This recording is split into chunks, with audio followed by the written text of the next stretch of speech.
অপদার্থ মুখ্যমন্ত্রী, অপদার্থ প্রশাসন অন ডিউটি অবস্থায় হসপিটালে কাজ করছিলেন। ওটা তো সকল মা বাবা ভাববেন, যারা অভিভাবক অভিভাবিকারা ভাববেন ওটা কাজের জায়গা, আমার মেয়ে সুরক্ষিত, সেখানেও সুরক্ষা পেলেন না। তাহলে আমার রাজ্যের মহিলাদের সুরক্ষা কোথায়? মাননীয় মুখ্যমন্ত্রী এর কোনো উত্তর দিতে পারবেন? বলছেন রাতে মেয়েদের ডিউটি বন্ধ করে দাও, রাতে মেয়েদের ডিউটি করতে হবে না।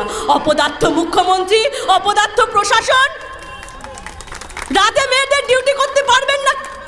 কেন পারবেন না? মেয়েরা রাতে ডিউটি না করলে আপনি যখন হসপিটালে যাবেন তখন নার্স থাকবে না, আয়া থাকবে না।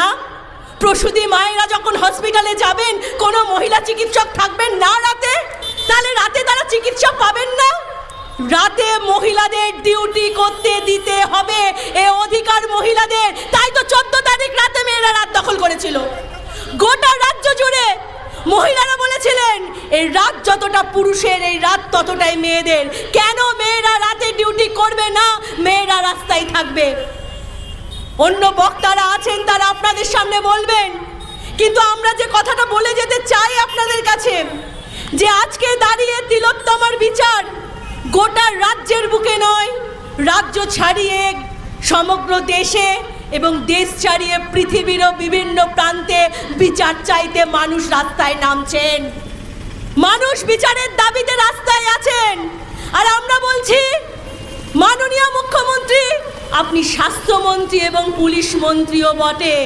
এই গোটা হসপিটাল, সরকারি হসপিটাল এবং স্বাস্থ্যকেন্দ্রগুলো দুর্নীতির বাস্তু ঘুঘুতে পরিণত হয়েছে।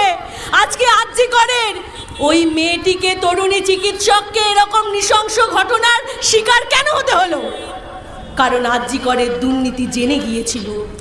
মৃতদেহ বিক্রি করা হতো ওখানে, অঙ্গ প্রত্যঙ্গ বিক্রি করা হতো সেখানে, সেক্স র্যাকেট চালানো হতো সেখানে, আরো অসংখ্য দুর্নীতি।